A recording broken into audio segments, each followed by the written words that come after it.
those of you who've got no clue who is here. And I run Emperor's Brewery. I say I run Emperor's Brewery. Emperor's Brewery is a little bit of a joke, really. I started Emperor's Brewery back in 2017 in my kitchen. And it all went a bit mental, honestly. I only make imperial stouts and porters. I've been brewing for about 25 years. And yeah, so it's all gone a bit mad. I've really enjoyed it. I get to do collabs with lots of really amazing breweries. And back in 2019, the 27th of April 2019 to be precise, I got to do this beer with Castle Rock. Now, I've been a huge Castle Rock fan for many years. As Ian mentioned, I used to drink in the Swan in the Rushes back in the old days with Colin Wild, who's now the MD. He was an old drinking buddy of mine. He worked behind the bar at Castle Rock. This collab first came around called Lewis, without whom no one would be in this room, reached out to me and said, we'd really like to do a collab with you. I'm like, really? Castle Rock wants to do a collab with me? The bloke who makes beer in his kitchen? That's a bit weird. But Dan, who'd been the brewer at Castle Rock for a while and always wanted to do more experimental beers and push the boundaries of Castle Rock, was well on board. So, you know, we pushed the recipe backwards and forwards. It's quite a traditional Russian Imperial stout recipe, but I think probably, certainly at this scale, different from anything Castle Rock. Somehow they managed to convince Colin that let's just do it. Cost doesn't matter. Let's just make it. It'll be fine. It'll be fine. So good on Colin, because that was quite a stretch, I think, back in 2009 for Castle Rock. So yeah, that's how we're all in this room. So I want to just get Dan up real quick, because again, you know, Dan was the guy that made it happen, really. I'm just a jazz hands at this point, you know. So, Dan, do you want to talk a little bit about the brew and what we did? Yeah, a little bit, yeah. So yeah, as you said, there's a bit of back and forth. Damon sent over a recipe that effectively was X amount of malt, X amount of sugar. I think that's honey in at the time. And effectively said, yeah, this, we're going to pop this into my brew kit. This gets me a lovely 12% or so, roughly, give or take.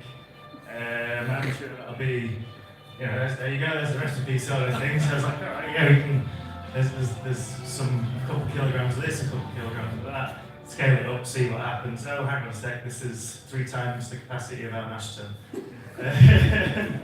So we had a little look at it. As Damon said, I like to have a little play around with Castle Rock. It's fun to play on a big kit. I mean, like, everything's relative, but Castle Rock, I think, is still the biggest brewery in the Midlands, I think, Yep. something along those lines. So relatively big, at least compared to David, I suppose. 20 litres I was doing. So Yeah, 20 versus 7,000 or something along those lines. Yeah. We reduced this down to, I think it was about 3,000 litres, which was the smallest amount that I think we could push out at the time. Hence why I think we've had enough to go through various iterations over the many years. 3,355 litres we got out of it. That's pretty good.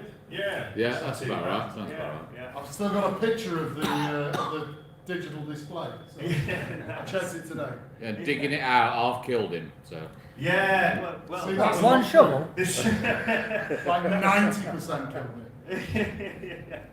I think you did about 90% of the digging, so about right, I think. I won't get that. Duke helped, there's no doubt about that, because I could barely stand by the time we got There's evidence. Duke, you were there in front of the mash tun. It cannot be denied. Yeah. So yeah, we scaled up the recipe a bit. We realised that it didn't sort of fit with the kit that we had at Castle Rock. So I mean, we'd done it once before, but we decided to have a look at whether or not we could pull some of the pipework apart and redirect a few things around. And use the kettle like a hot liquor tank and double mash it, and yeah, it was really good. It's a really fun day. I think I was sweating in advance a little bit just because obviously when you're brewing 3,500 litres or something, generally speaking, you want to make sure that, and with it being 2 or 3 times more expensive than any other litre of beer we produce, you want to make sure that it's going to work at least. So, I mean, my highlight of the day was just calculating things in advance and being accurate within 1% of the OG, and that was it. I'm not, So that is literally true, okay? So his favourite bit of the brew day, so we're doing a reiterated mash, so what that means is you're mashing in the second mash with the wort from the first mash. And I don't bother calculating, I just whack it all in and we'll see where we get to. Dan being Dan had worked out exactly what he was going to get as a final gravity of this beer.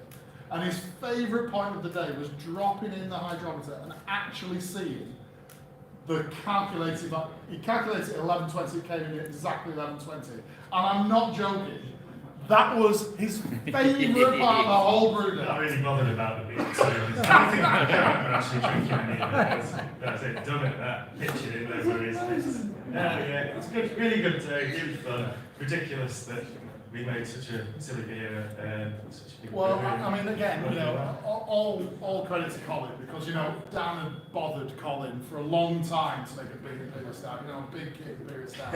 And eventually Colin just, oh, for God's sake, just, you know what, just do it. We won't get the accountants involved, just get out there and do it. Yeah. And I think just the grain bill was bigger than, Yeah, just the cost of the grain bill was like more than, you know, More than 12 grand. Yeah, it's ridiculous. No, I think the biggest thing we made before that, I mean, that was another Palado, but 10% thing. But I think at the time as well, I think it was the highest gravity beer that we've done and held that record. Yeah, it did. Quite a while. Yeah. So as I say, this was back in 2019, so Emperor's really only started in the back end of 2017. And this was maybe it was certainly the highest gravity that we'd achieved. I think we were Stockholm, you were saying that it was held that until, I can't remember which brew it was. Yeah, I It's a think, recent one. I think it held it, I think the one I did with Lost Industry and Steel City was 1134. But that was, I mean, that's a big, on a big kit like that, that's a pretty impressive. Yeah, we did all right. We did all right. Yeah, and it seemed to work out all right. As I say, we've still various issues of it, iterations there over time. It's been nice and malleable for barrel aging and taken to fruit really well, I think. It's really funny, sometimes you look at Castle Rock and as I say, it gets this sort of association of being the biggest, quite a big brewery relatively speaking, but it didn't change the process of, buying, I can't remember, was it 20,000 crowns and off Amazon and Oh god, yes. and I think so the wax Different colours as well. Yeah, every single bottle was literally bottled by hand on. I did the last lot. Oh yeah, I did the 3-year one. I'm glad I didn't. So the waxing of the lids, even we decided it'd be fun to wax the lids of the bottles, not really thinking that it was quite a few thousand litres. Oh, no, I think it was about 600 or 700 litres, something like that. One of the illustrations, yeah. But I think it was liquid light Tom Stone's pilot kit burner over a steel bucket with a hole in it. So direct fire with glue and wax dripping into the fire, trying to keep the temperature constant. And about, I don't know, 2,000 bottles.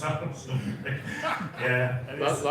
The last one I did, I kept the heat on, and Colin came down towards the end and was helping me finish it off. But I didn't turn the heat off, so it was spitting at it. Yeah. What's happening? I'm getting covered in wax. Yeah, what's happening? No, it's definitely something.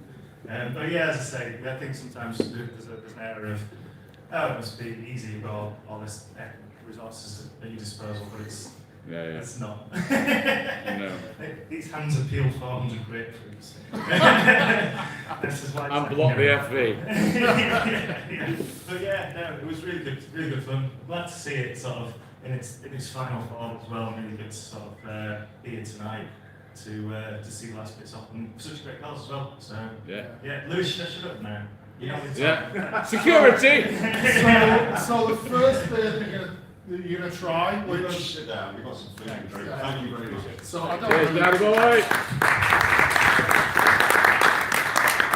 do I need the microphone? I don't think I need the microphone. Shout. So the first beer that you're going to try is the rum barrel age. I think this is the 6-month rum barrel age. There was 2 versions of this. Yeah, if I'm yeah, 6 correct. and 12. There was a 6-month and a 12-month.